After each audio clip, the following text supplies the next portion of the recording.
Just very serious. Good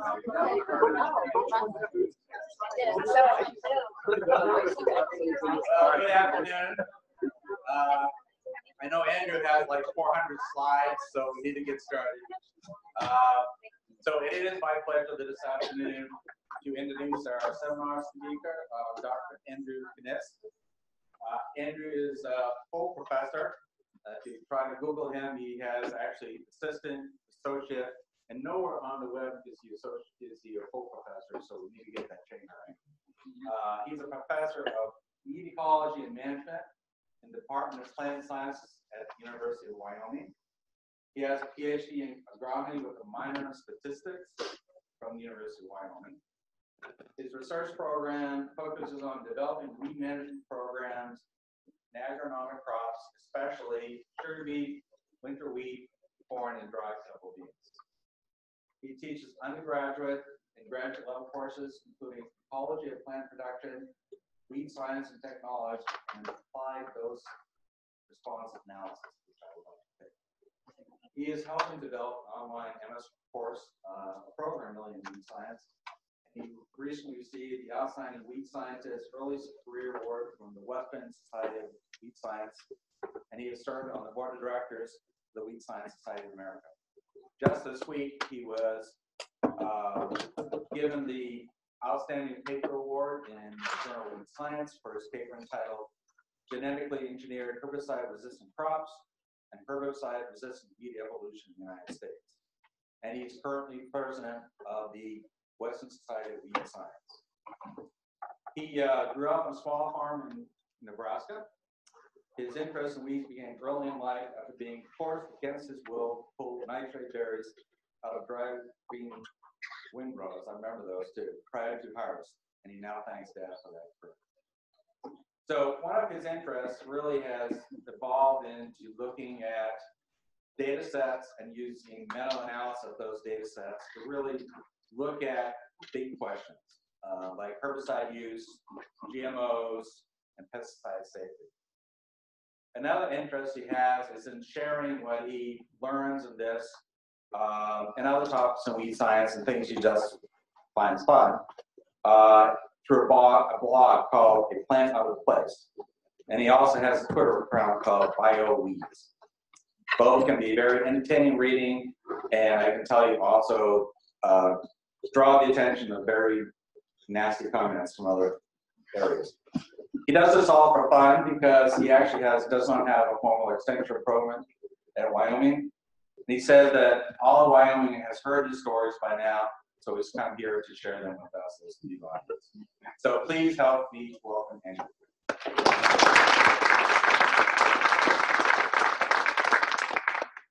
Well, thank you for the long introduction. This is on. All right. So I'm going to talk about herbicides today. Lots and lots of herbicides. We're going to just one by one, we're going to go through this list, and we're going to just, not really, but we're going to talk about herbicides. We're going to spend pretty much the next hour talking about herbicides. And we're going to touch on the health effects of herbicides. And so it's important for you to recognize that I am not a medical doctor.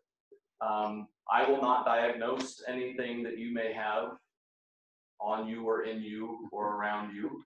I'm not an epidemiologist. I'm not a toxicologist. I'm a weed scientist. I teach weed science. I conduct research on crops and weeds and herbicides. But I will tell you that the parts of the health components that we're going to talk about today, we're going to talk about math. Because math is really what a lot of epidemiology is, especially post-registration epidemiology. And that's really what we're going to focus on today. So I'm not going to talk about mechanisms and things like that. So I just want to make sure we're on the same page there. So, so a lot of what we're going to talk about is math. I'm trying to understand the body of research that is out there on some of the topics that we're going to discuss. So anytime I talk about herbicides or GMOs, and you guys hit the jackpot, you're talking about both of them today. I get asked, well, who's paying you to be there? And it's Monsanto. Just kidding. I don't know where Mike got the money to bring me here. He did fly me in here, but I don't know where that money came from. I'm not going to ask. It might be Monsanto. But I do want to at least acknowledge that, yeah, I do receive funding for my research program, to support my research program at the University of Wyoming, from pretty much all the big names in the chemical and seed industry. So let's throw that out there. About 25% of my research funding comes from the ag chem seed industry. The other 75% of my funding comes from other places. So the farmer groups, the sugar cooperative, the dry bean commission, USDA. Most of my funding these days comes from competitive grants from USDA NIFA.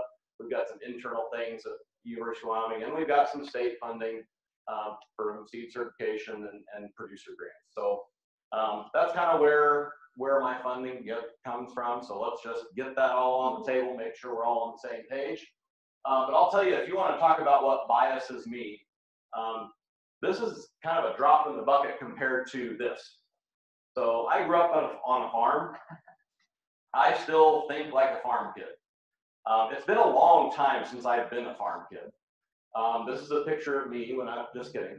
This is a picture of my dad when he was young, actually winning the state 4-H beet project. So that's my dad and my grandpa back when, and I still like, one of my favorite crops to work with is sugar beets. So I would say most of my research is actually on sugar beets, and come from a long line of sugar beet farmers.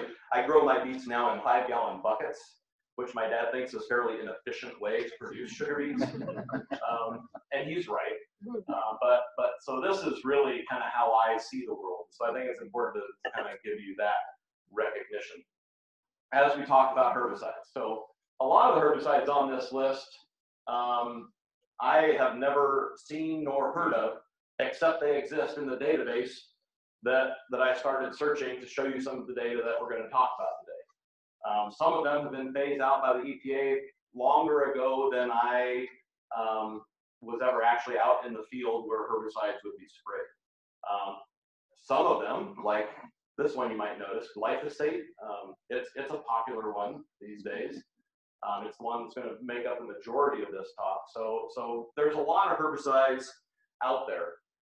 And so one of the questions that comes up then is, with all those herbicides, there were 113, maybe 114, I don't remember, 113 or 114 herbicides on that list. Why are we so worried about this one? Why is this one, why glyphosate? Why is this what we spend so much time talking about when it is one of over 100 different products that have been used in the United States? And for one reason is it's, I think, now officially the most applied herbicide in the world. There have been more pounds of glyphosate applied in the world than I think any other herbicide in the history of human existence. I think 2,4-D probably had that record for quite a while, but I think glyphosate has now officially overtaken it. I don't know who comes up with those numbers. I don't know who's out there like tracking that information, but I think we're probably there. But I think another reason why we're so focused on this one particular herbicide is because it is the herbicide that is associated with GMOs, right? So biotechnology, biotech-derived crops, genetically modified organisms, whatever you want to call them. This is an article published in Mother Jones not that long ago. The real reason to worry about GMOs, because for a long time we were scared of GMOs because they were GMOs. Not anymore. Now we're worried about GMOs because more than 4/5 of global biotech acres are glyphosate resistant. It's the herbicides that should make us fearful of GMOs. And the herbicides are really mostly glyphosate. So almost all of the biotech crops out there were engineered to be resistant to Roundup herbicide. Okay, of which the active ingredient is glyphosate. And it's not just the folks that kind of have the ideological bent against biotechnology that think this. This is actually from a blog post from a person that I think is a really good science writer, really understands the science of biotechnology and a lot of other aspects of science. And she had this to say in an article from a number of years ago. I don't remember how many years ago now, but herbicide-resistant crops are perfect examples of how GM technology can be used poorly. I don't like Roundup Ready corn any more than my critics. How anyone could have thought that making a crop resistant to an herbicide, thus ensuring that we use more of this herbicide, was a good idea is beyond me. Okay, so that's someone who is very pro-GMO, who also thinks this is a bad idea.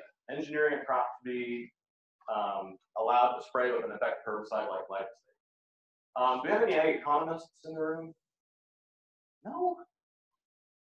How many of you have heard of the concept of revealed preference?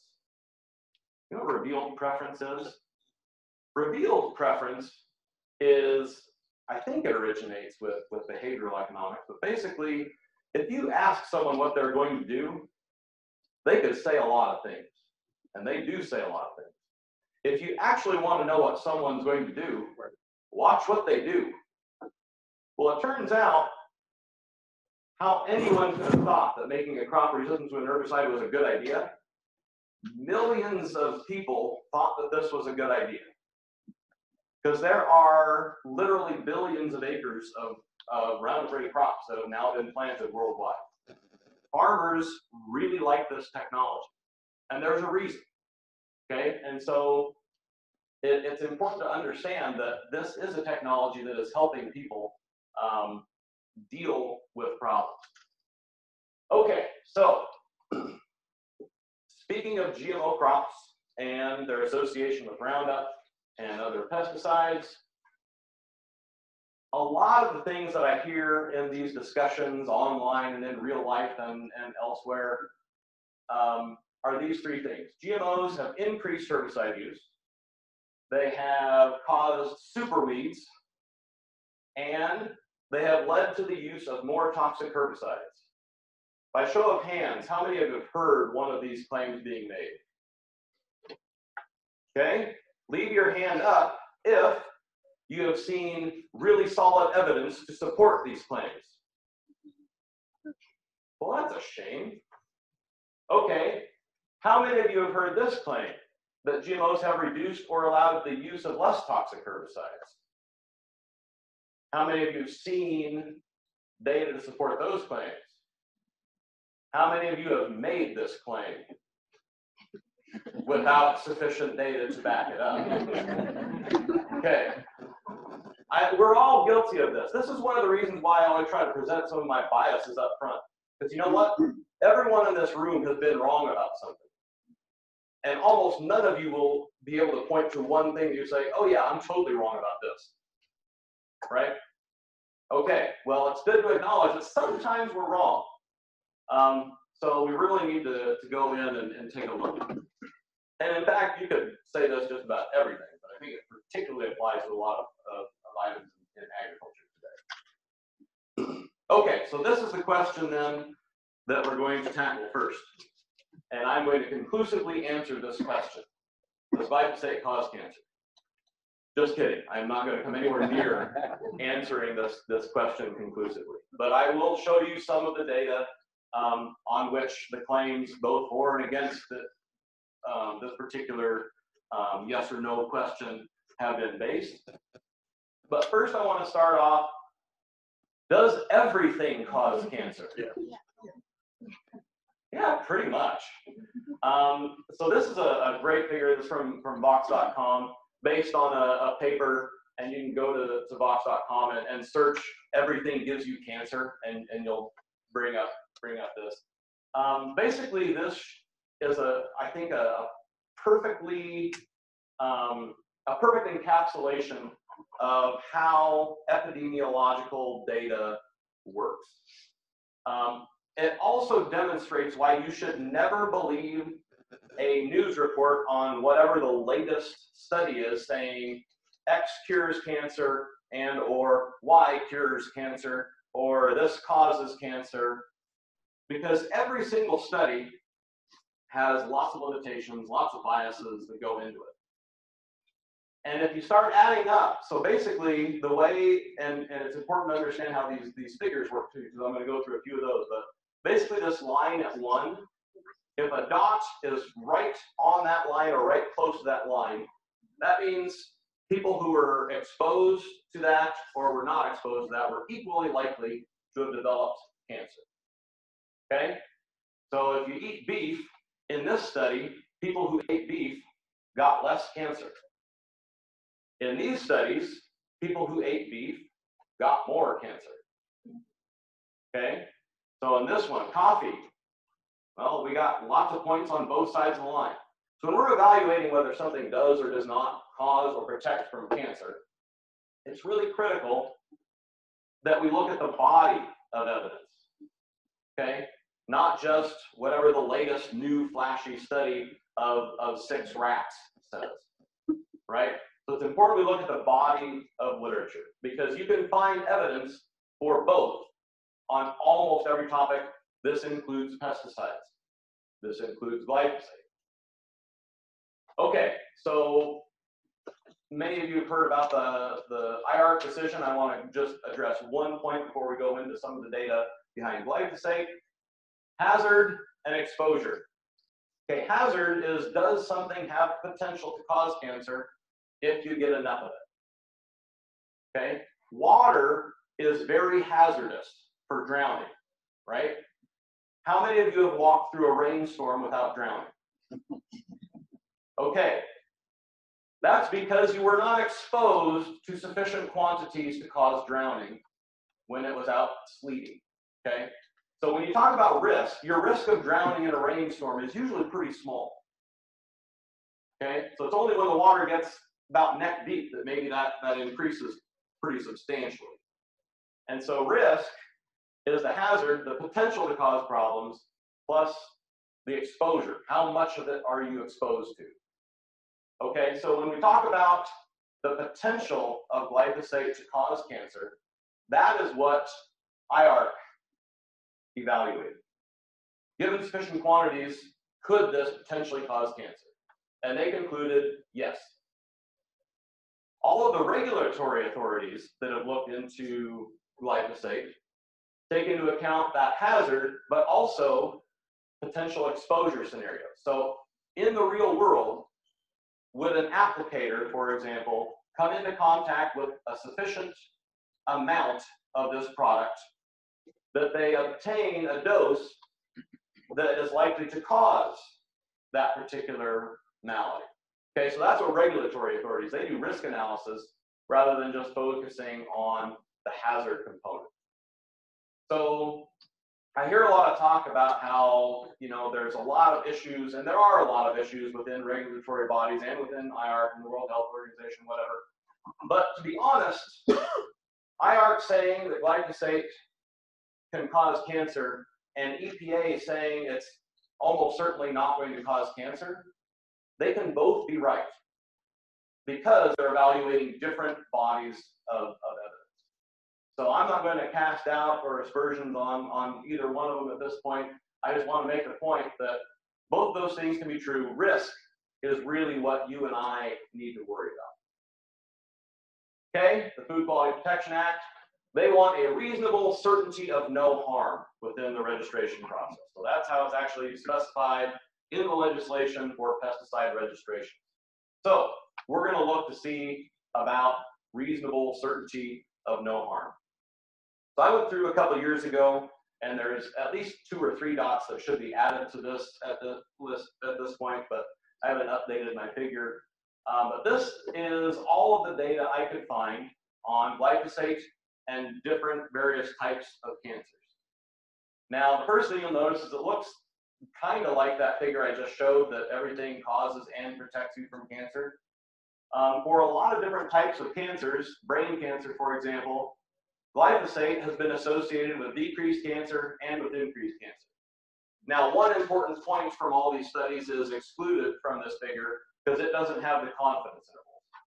So keep that in mind.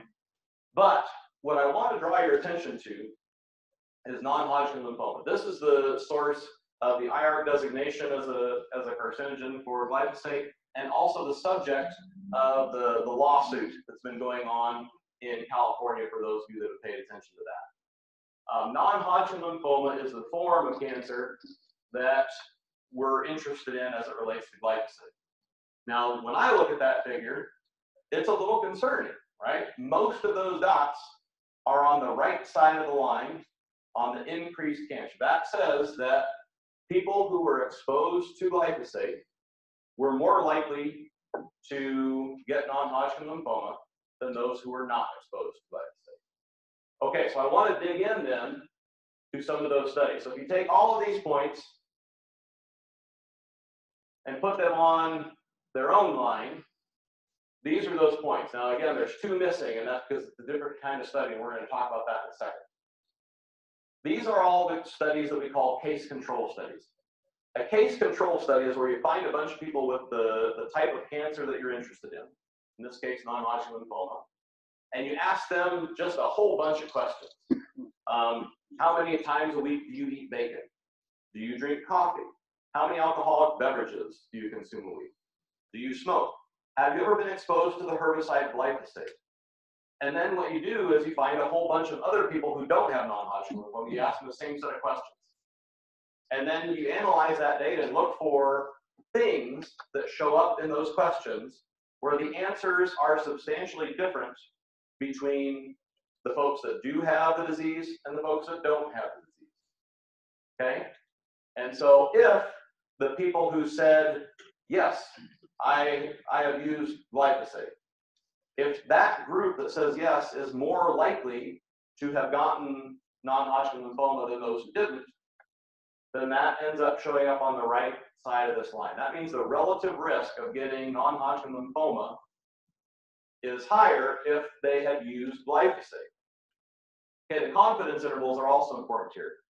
So the confidence intervals basically say if that confidence interval includes 1.0, that means that statistically, we can't be very sure that result is substantially greater than 1. Like it might just be noise in the data, because a lot of these data sets are pretty noisy. There's a lot of things going on. I'm going to show you some of the numbers behind these studies, because I think the numbers behind these studies are actually more interesting. And in fact, if you look at all of these, if you look at all of the confidence intervals that basically don't contain 1, we're right here. This one study really is the only one where it was far enough to the right that the confidence interval did not contain 1. But all of those dots are to the right side of that 1. Okay? Again, kind of concerning. Even though none of them on their own are statistically significant, the fact that it's always showing up on the right side here is concerning. Okay, so let's look at some of the numbers from those studies. So this is the McDuffie 2001. So if you take this McDuffie 2001, this is pretty close to 1. These are the numbers that generated that estimate. So the way these case control studies work, so cases, there are about 500 cases of non-Hodgkin lymphoma, and they compared that to about 1,500 cases of what they call their control group that didn't have non-Hodgkin lymphoma. Asked them the same set of questions. Now, of those people in this study, about 180 were glyphosate exposed. So that's a relatively large sample size for this type of study, but it's still fairly small for things that are really rare in the real world, right? Most cancers are like 1 in 100,000, or maybe a little bit more common or a little bit less common than that. So for very specific types, I think for non-Hodgkin, it's like 1% over the course of an entire lifetime tends to get non-Hodgkin lymphoma. So 184 people is still a relatively small sample size, but I mean, not terrible. But that's still a pretty small minority of the folks in the study. Okay, so this is the Ruse 2003. So again, it was a little bit further to the right, but still not quite significant. A total of 97 glyphosate exposed people in that particular, and look at the cases, you know, only 36 of 600 that had the disease were exposed to glyphosate. Erickson, so this is the one that actually was statistically significant. They only had 47 glyphosate exposed cases. So again, all those numbers on the right side of the line, they're based on relatively small sample sizes. And that's important to keep in mind because lots of small sample sizes, and again, the fact they're all to the right still is a little bit concerning. But it's also important to understand that when you're talking about a lot of these studies, these cases of non-Hodgkin lymphoma, the data analysis is limited by what kind of questions they ask. Okay, so if they're interested in whether glyphosate causes non-Hodgkin lymphoma, they're going to ask the subjects, have you been exposed to glyphosate? They may not have asked them about whether they've been exposed to diesel fuel on a daily basis while working on the same farm that they apply glyphosate. They may not have asked them if they rise early every morning to go to work. They may not have asked them if they're near feedlots. Any one of which might actually be a causal agent for some disease. But if they don't ask specifically about it, what they're going to find is whatever question most mimics or is most correlated with that is the one that shows up in the data set. And so one of the biggest limiting issues with case control studies is once we find something that seems to be related to a certain disease, we tend to include that question then in all subsequent analyses. And so if we never start asking, well, did you also use 2,4-D? Did you also use atrazine? Did you also use insecticides? Did you also, if you don't control for those other things that might be associated with this disease, this is the one that's going to show up. Okay, so that's another thing to keep in mind with case control studies. So now I want to talk to you about another type of study, which is a cohort study. Cohort studies take a little bit different approach. So instead of searching for people with a disease and asking them questions, cohort studies ask you a bunch of questions and then wait until you get a disease. It's kind of morbid when you think about it, like just waiting for people to get disease so you can get statistical results. But it's a much more powerful study because now you're not relying on recall bias. Because another thing that happens in case control studies is if someone passes away because of non-Hodgkin lymphoma, they may ask a spouse or a child whether they used this herbicide or how much they drank. And so there can be some bias in those results for that. Like my wife would definitely answer yes if I asked my wife, if you asked my wife whether I use glyphosate, she would definitely know that I use glyphosate because I talk about it like all the time. And it's in the news a lot. But if you ask my wife whether I've used imazamox, she probably, I don't have any idea if you use imazamox. I've probably been exposed to at least as much imazamox in my time working as a weed scientist than I have to glyphosate. But that wouldn't show up in analysis because whoever survives me probably wouldn't ever know that. Okay. Okay, so the Ag Health Survey has lots of people in it. So it's actually about 50,000 people in North Carolina and in Iowa who work in the agricultural industry, many of whom are pesticide applicators or farm workers. So over 44,000 of them have used glyphosate. So that is more than 47. So that's a big number. That's a huge sample size. And it's also more trustworthy data in terms of exposure because you're asking the actual applicators before they contract the disease whether they use glyphosate. And so you can be a lot more sure that those answers are correct. Okay, and it has about 10,000 people who have never used glyphosate.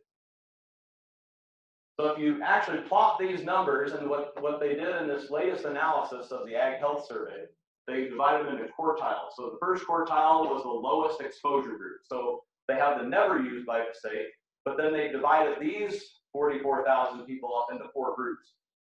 So the first 10 to 11,000 folks had the lowest amount of exposure to glyphosate. So they use glyphosate, but not very often. All the way up to the folks that use glyphosate a whole lot.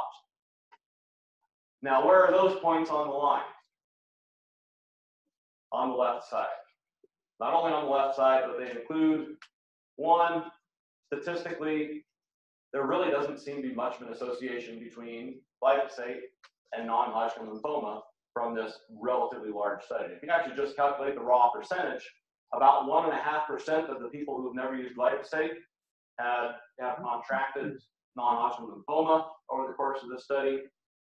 About 1% of the folks who have been exposed to glyphosate have gotten non-Hodgkin lymphoma. So again, I couldn't tell you non-Hodgkin lymphoma from any other disease. We're just looking at the math. And the math suggests that, man, at least in this study, and it is only one study, and it's important to keep that in mind. This is only one study. But in this study, the association between these two things really does not look very convincing. Okay. I also think it's really important as we talk about glyphosate and cancer and glyphosate and really any other thing that we're talking about, whether it be environmental health, the super weeds, which we'll talk at the very end, and other things. It's really important to keep in mind compared to what? There is a surprising number of people who are less involved in agriculture than I am, and it's surprising to me. It may not be surprising to you. There's a surprising number of people who, when they hear that we have glyphosate-resistant crops or herbicide-resistant crops or herbicide-tolerant crops, whatever you're going to call them, that before we had those, before we introduced Roundup-ready crops in the mid-1990s, that we didn't spray herbicides on crops. I encounter this viewpoint regularly. That's what a lot of people think, but it turns out that is very much not true.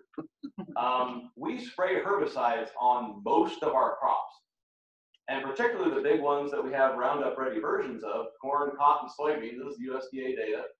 You know, before we had GMOs, before we had Roundup-ready crops, about 95 to 97% of those crops were sprayed with herbicides. And that really spiked afterwards to 96% of crops, right? So we didn't change the fact, like we didn't increase the amount of crops we were spraying with herbicides. We just changed herbicides. We changed from the herbicides we were spraying before Roundup-ready crops were introduced to whatever it is we're doing afterwards. And that's what we're going to talk about next, is was this change from transitioning before Roundup-ready crops to after Roundup-ready crops, was it good or bad? Well, it turns out this is a really hard question to answer too. Good or bad? Because it depends on a lot of things. And I'm going to boil it down to three things for the purposes of today's discussion. We can add all kinds of societal good questions and risk perception and personal values into this equation. But I'm going to say, at least for today's purposes, it depends on the amount of herbicides being sprayed. Did that increase or decrease with the adoption of Roundup-ready crops? How about the relative toxicity? Again, these relate to some of those claims that we hear about the adoption of GMO crops. And finally, herbicide-resistant weeds, the super weeds. We've created all these super weeds from adoption of Roundup-ready crops. Okay, so we're going to look into these three things with the rest of the time that I've got here. Okay, let's start with herbicide intensification. Did adoption of Roundup-ready crops increase or decrease herbicide spraying? Well, it depends on who you ask, it turns out. This is a paper that was published by Charles Benbrook, looking at data from 1996 to 2011, and he concluded that herbicide-resistant crop technology led to a 239 million kilogram increase in herbicide use in the United States. That's pretty convincing, right? Okay, so herbicide use went up after we applied, or after we adopted Roundup-ready crops. Another paper by Graham Brooks was published just right after that, looking at almost the exact same data set, and said adoption of this technology resulted in a 225 million kilogram reduction in herbicides. Pretty convincing, right? So herbicide use went down.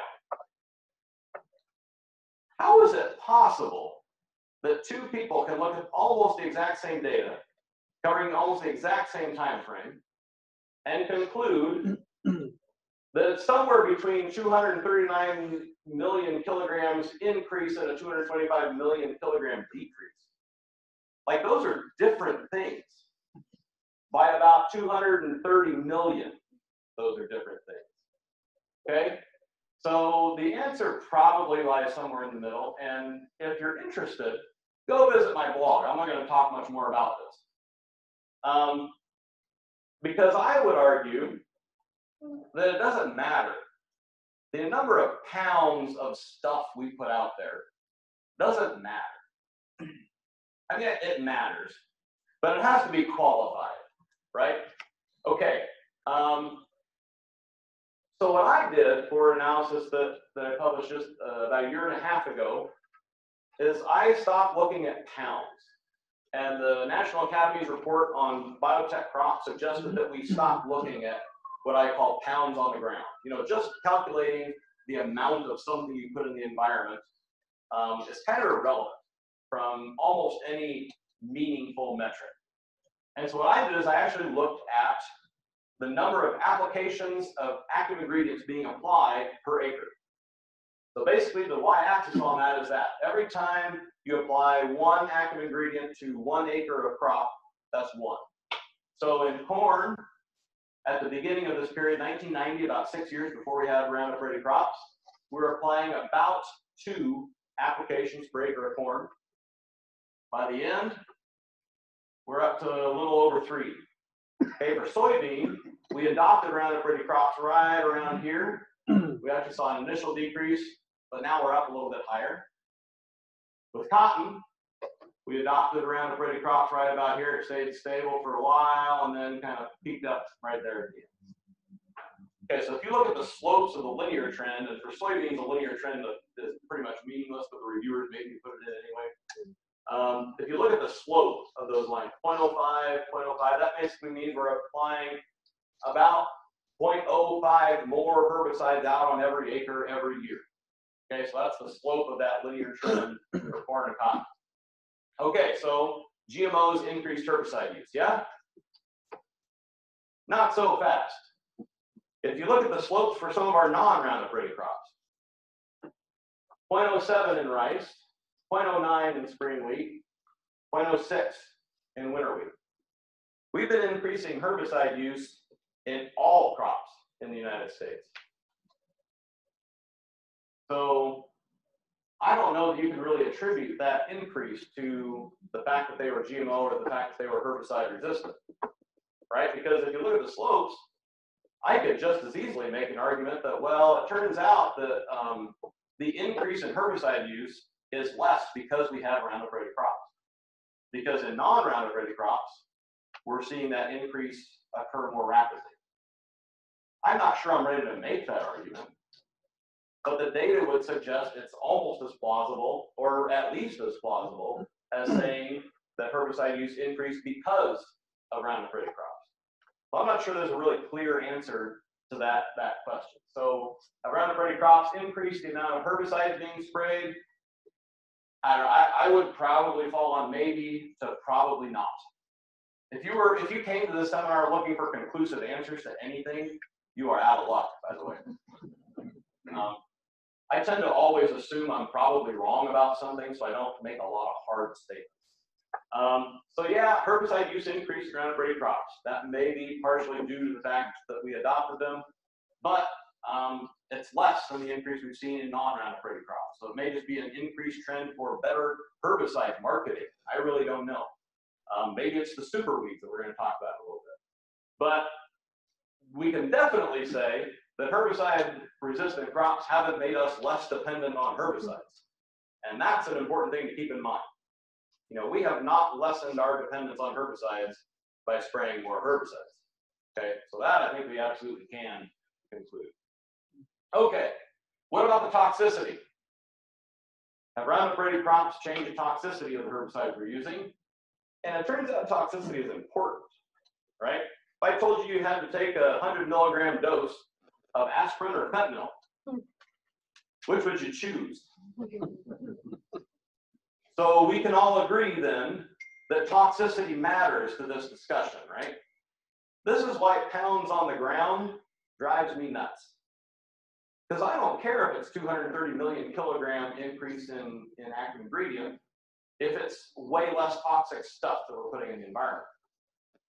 I'd be super skeptical of a 239 million kilogram decrease if we're putting more toxic stuff in the environment. Okay, so toxicity matters. These are all the herbicides that I showed you on that initial slide. All the herbicides in the USDA data set for the 6 crops that I analyzed. This is the chronic toxicity. I'm not going to talk today about acute toxicity just because I don't have enough time. I'm going to talk about chronic toxicity. So the higher the value, the less toxic it is. So this is the chronic NOEL. So this is the amount that a rat could eat over the course of its entire life. About 2 years for a rat. Rats don't live all that long. For about 2 years without showing any ill effects, no observable effects level. This red diamond is glyphosate. All these other dots are all of those other herbicides that are in that data set. Glyphosate is quite a bit safer from a chronic toxicity standpoint than a vast majority. I think it was like the 90th or 93rd percentile, if you want to think about it that way. It's way at the safer end of the spectrum. The other thing to keep in mind, this is a logarithmic scale here. So each step is an order of magnitude more toxic. Okay, so glyphosate falls a long way from the median when you look at herbicide chronic toxicity. Okay, so if you want details, you can go back and view the video, which I think they're going to post. But what I want you to keep in mind here is I'm going to show you some hazard quotient data. Big numbers equal more toxicity.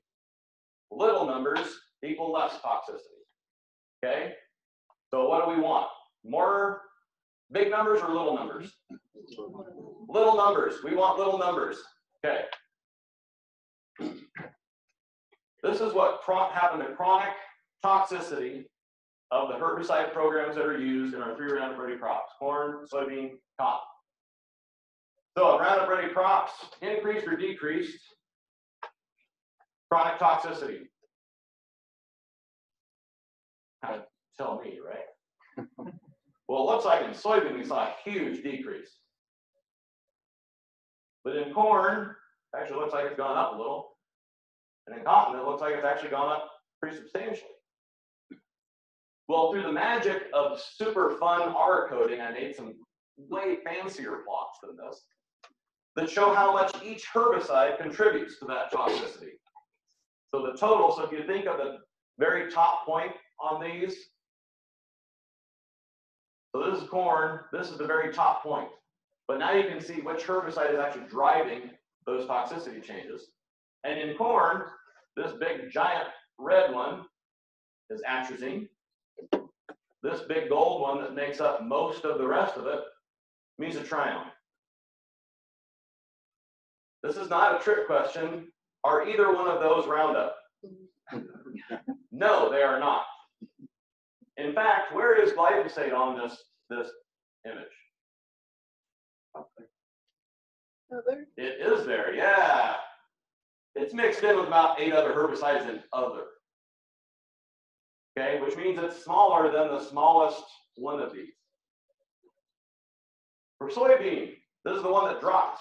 So Roundup Ready must have helped us out here, right? Except when does this drop occur? Most of it occurs before Roundup Ready soybean hit the market.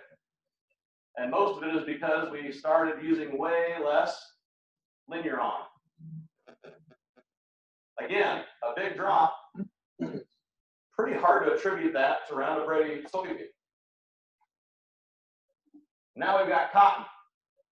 Cotton's pretty much purely driven by diuron. The increase, again, where's glyphosate? Other. Okay, so even though we saw increases in 2 crops and a decrease in the other crop, it's pretty difficult to make a case that glyphosate had anything to do with it.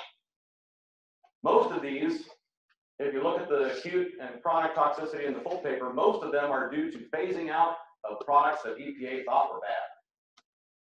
That's where most of the decreases in toxicity have come from, and most of the increases are primarily, like later on, primarily due to shifting acres to places where they use different herbicides.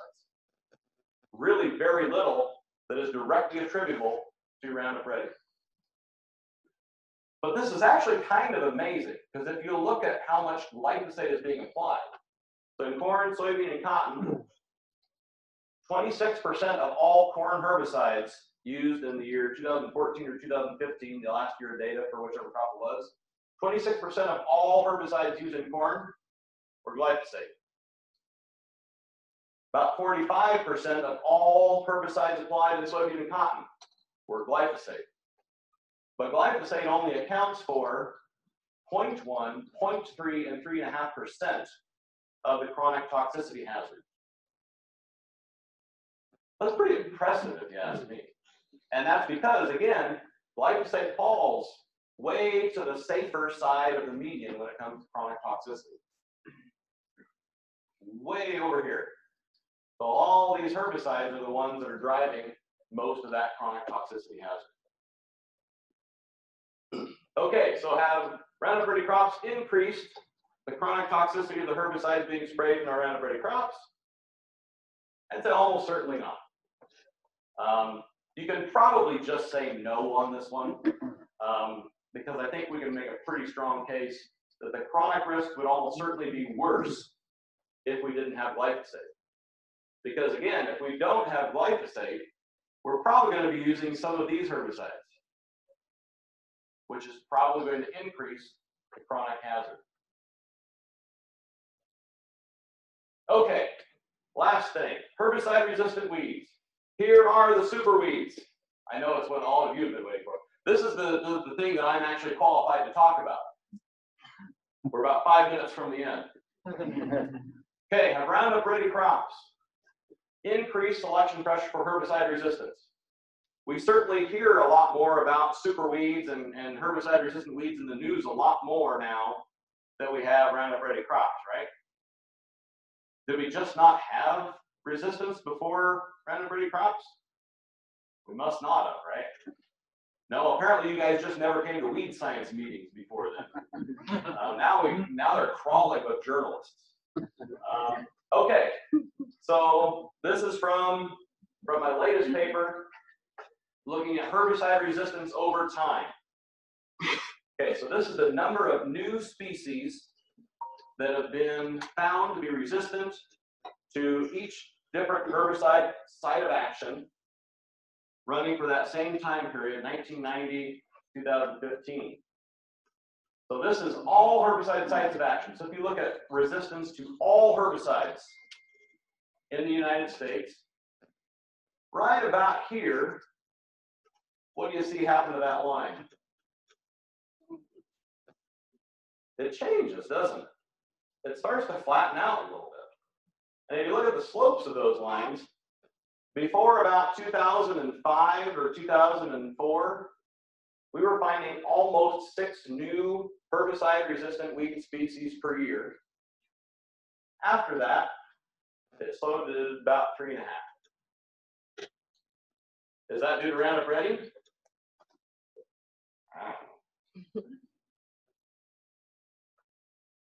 But for the ACCA's herbicide, a non-glyphosate chemistry, we were finding almost 1 new resistant species to this herbicide group per year until about 2005, after which it slowed to 0.2 new species per year. ALS herbicides, we were finding 3 new species per year until about 2000. That dropped to 1 per year.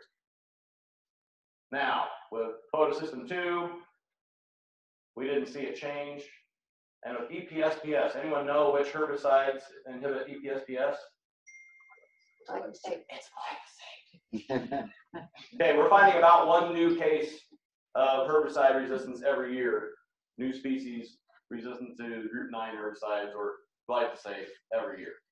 Okay, the reason there's not 2, so I use breakpoint analysis to determine, okay, did this change over time? And so those two have remained stable over time. Now, what could explain that? This is what I think explains it. And again, this is some speculation on my part, but again, this is the part of the talk that I'm qualified to discuss. Herbicides are not all created equal when it comes to selection for resistant species. There are weeds out there that are really good at evolving resistance. And those weeds have not evolved resistance to certain types of herbicides. Part of that is due to the type of mode of action. We're not going to get into a whole bunch of details on mechanisms here, but we know that if you apply a group 2 herbicide, an ALS inhibiting herbicide, acetolactate synthase herbicide, if you apply that for 4 or 5 years in a row, you can make almost any weed species resistant to that herbicide. It is really easy for plants to evolve resistance to that. And so the way this figure reads is we have 51 known species in the United States resistant to the ALS inhibitors. The size of the dot relates to the number of times we've applied that herbicide during that time period. So in this case, for the ALS inhibitors, we've applied about 2 billion applications of that group of herbicides, and we've selected for 51 weed species with that application. Okay, the ACCAs, we've applied a lot less of that herbicide, but the herbicide-resistant weed species per million applications is actually a lot higher. So we've got 15 resistant species, even though we've only applied that maybe 500 million times. Only 500 million times. A lot of herbicides, people. Okay, but look at glyphosate. Glyphosate is a group 9 EPSPS. We have 17 known species that are resistant to glyphosate. Friends, we have applied over 3 billion applications of that herbicide. 17 seems like a lot, and those are some high impact weeds. I'm not saying this is not a problem. Please don't take me as saying that. It is a problem. But for as many times as we've sprayed that herbicide, we should have way more than that. Okay? So inherently, it seems like we do have certain herbicide modes of action that are less likely to select for herbicide resistance. Glyphosate is one of those. Guess which herbicides glyphosate primarily displaced in Roundup Ready crops? Group 1s, Group 2s, a little bit of Group 5s. So this is what I think explains this. We've swapped out herbicides that were selecting for lots of resistance, and we replaced it with a herbicide that is harder for plants to become resistant to. Okay, so for the question then, have Roundup Ready crops increased selection pressure for herbicide resistance? Well, we've definitely increased selection pressure for glyphosate resistance. That, no one's going to dispute that. But overall, if you talk about general problem of herbicide resistance to any type of herbicide, I think you could probably make a strong case for maybe, and probably not. Because if you look at the herbicide diversity data, and I didn't present that, but you're welcome to read the paper if you want, we actually did decrease herbicide diversity in soybean and cotton, and that would suggest that we probably increased selection pressure. But because of what we replaced, I think we've at least partially mitigated that selection pressure.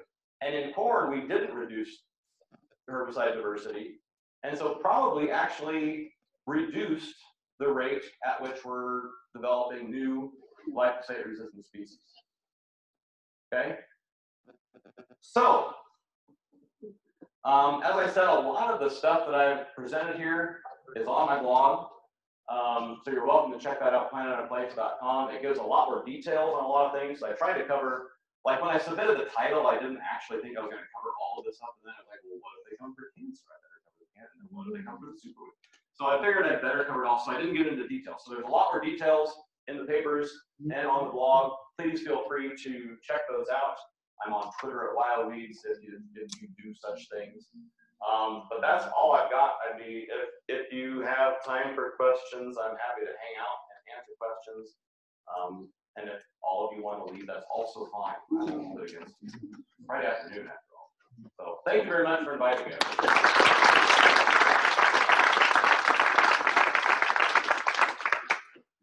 You do have time for questions? And go ahead. Two questions. So one, how do we know it's the active ingredient or other ingredients in preparation of like Roundup? And the second question is, that you didn't address, is what about the environmental persistence of the herbicide? Has that changed? Okay, two things. The first one is, how do we know it's glyphosate versus all the other stuff that comes in the Roundup jug? For the epidemiological data, you can't go buy glyphosate technical acid on the market. So in those data, you're getting glyphosate plus whatever commercial formulas are being sold. So those tests, even though we say glyphosate, they're actually looking at the commercial formulations. And so all of the things I said in reference to glyphosate when it comes to the epidemiological studies hold true for the commercial formulations, because that's what's actually being tested in those studies. So for the second part of it, environmental persistence, you could do basically the same study that I did just looking at duration. Glyphosate actually also has a relatively short half-life. We do have probably more herbicides that have shorter half-lives than glyphosate compared to it wouldn't fall as far away from the median on that metric that it does for the chronic toxicity. But glyphosate does have a relatively short soil persistence. And that's one of the reasons that actually makes it such a desirable herbicide, is because it doesn't have any crop rotation restrictions and things like that. So I wouldn't be able to say whether it's more or less than all of the things that are replaced, but it does have a relatively short profile in that respect. Yeah, so a few things. So the part where you presented the hazard quotient and you use the no else, should be clear that's only for non-cancer effects. So that the slope factor is used for cancer. And you shouldn't use the no else directly from a rat study. You should use the reference study. I actually would have preferred to use the reference dose, but because a lot of the herbicides in the data set had already been phased out, there was no reference dose. So okay, so there's that. And then went back to the epidemiological studies, you never presented any statistical results. You presented aggregated data, right? So you can't use the aggregated data because it has to be controlled for all the confounders that you mentioned. So the plots were from those. So I actually took the odds ratio, risk ratio that was presented in the paper. So those are the plus adjusted. Yeah, those are the model adjusted. And then you put up studies and you say these are the problems with case control studies, but you never say whether that particular study controlled for those confounders like diesel or. I believe all of them that I presented in there controlled for all the things they had to control for. So all known risk factors like because smoking, the way you age, present it, appropriate. you get the impression that they did. Well, and in the numbers, the math part of it, yes, but all the confidence intervals, those are all the confounder adjusted. And then the final thing that I wanted to say is that when you have a small number of the statistical significance is determined by the total N and the ratio of cases and controls. You're always going to have a small number of people that have cancer. Right. Right. So it's really the problem with having a small sample size is saying that there's not cancer when there really is, not the other way around. Right. So.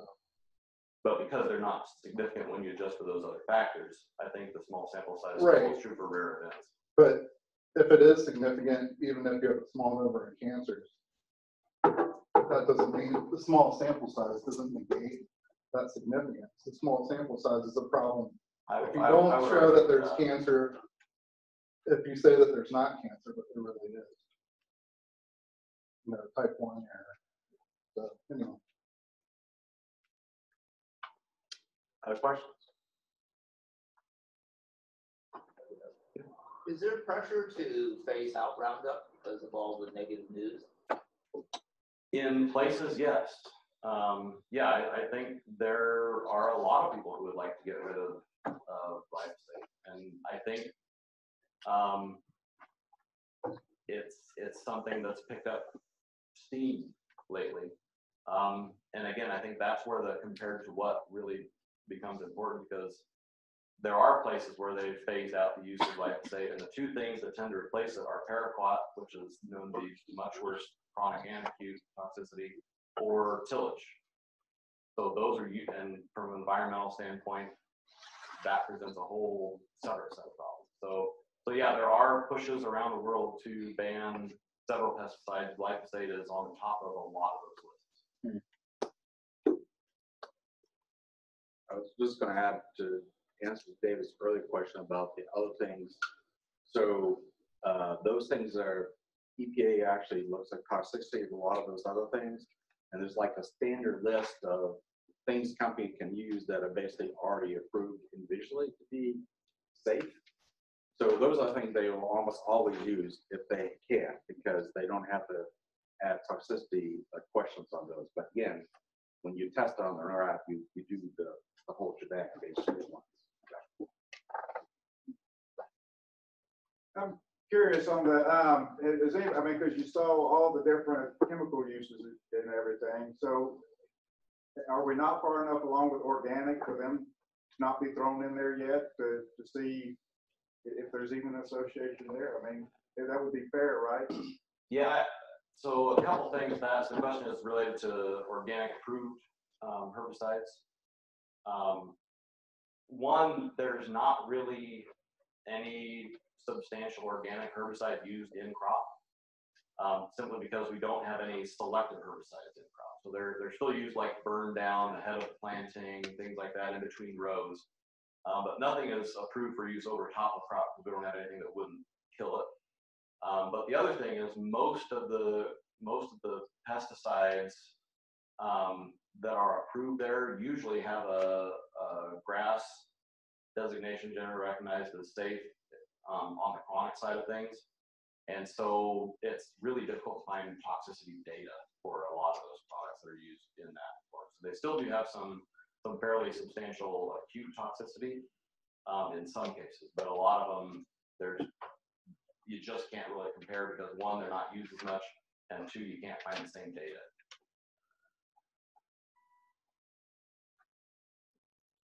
So the data that you shared on resistance, the charts that you showed, would, at first glance, the y-intercepts on those would indicate that resistance didn't occur before 1990. No, that's when I started the clock. Okay. So we had lots of resistance going back down into I think the first case was like 1954. Right. I had a lot through the 80s. But yeah, I basically reset it to start the count at 90 so it would match the herbicide use data that I was using. Okay, thanks for that clarification. So the subsequent question then is, how much of that, the slopes on those might be related to just looking more thoroughly, right? So that is why I use species instead of individual cases. Because there's a lot of selection bias that goes into that particular database, where like if Dr. Barrett were out looking for the 124th case of ALS resistance in his state, he's probably not going to report that because it doesn't matter anymore at that point, especially if it's in the same weed. Now, is he going to report the first case of glyphosate resistance? Absolutely. So just using every new case of a new herbicide resistance in a new species basically controls for that, because we're all going to report that. Like if it's the first case of ALS resistance in goosegrass, that's different than the first case of ALS resistance in lamb's quarters. And so the reason I use that metric was to control for that selection bias of underreporting well-documented cases of resistance. So all of the things I presented are novel enough that you would report that. The report generally has unique new cases, basically.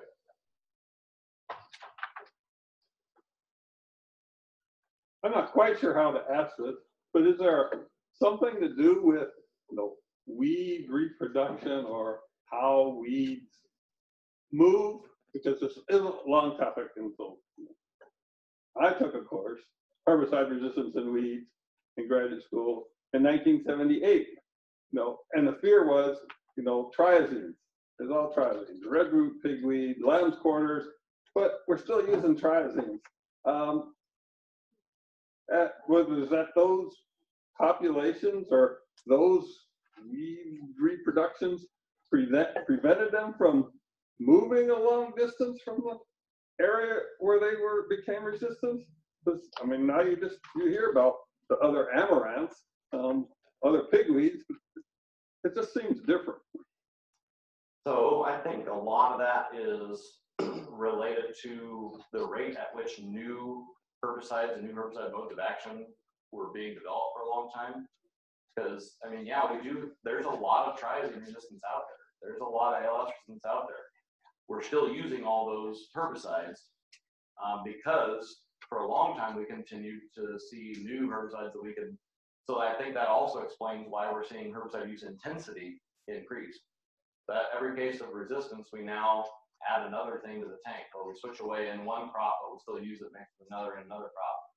And so I think to some extent we're managing resistance by adding more stuff to it over time. And so, you know, a herbicide doesn't become completely useless until every weed in that field has evolved resistance to it. So there's still some value in adding it. And atrazine, even if you've got a field of atrazine resistant palm or amaranth, you know, it's still going to control most of the other weeds in that field. And for $2 an acre, a lot of people are still going to make the decision it's worth it. And so, you know, older herbicides, they may lose value, but they also cost less at some point. And so I think, yeah, there's still value in a lot of those old chemistries, even though we have fairly widespread resistance to a lot. I don't know if that quite answers your question, but you know, most of the resistance hasn't gone away. We've just managed it with other practices, including other herbicides. And I guess I would add to that a couple things. Some of those first cases we do know have a significant fitness penalty. So there's really a selection of bias against that trait, where most all these new traits, there seems to be little to no fitness cost. And I think it's also somewhat dependent. This happens to be, for whatever reason, some of the weeds that have been selected for more recently, they're just wicked weeds, generally, and two, because of breeding systems and other things, they seem to become multiple herbicide resistant pretty quickly.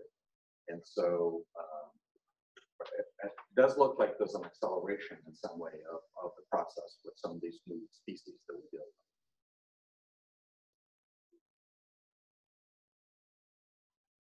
Well, if there are no other further questions on a Friday afternoon, let's thank Andrew one more time.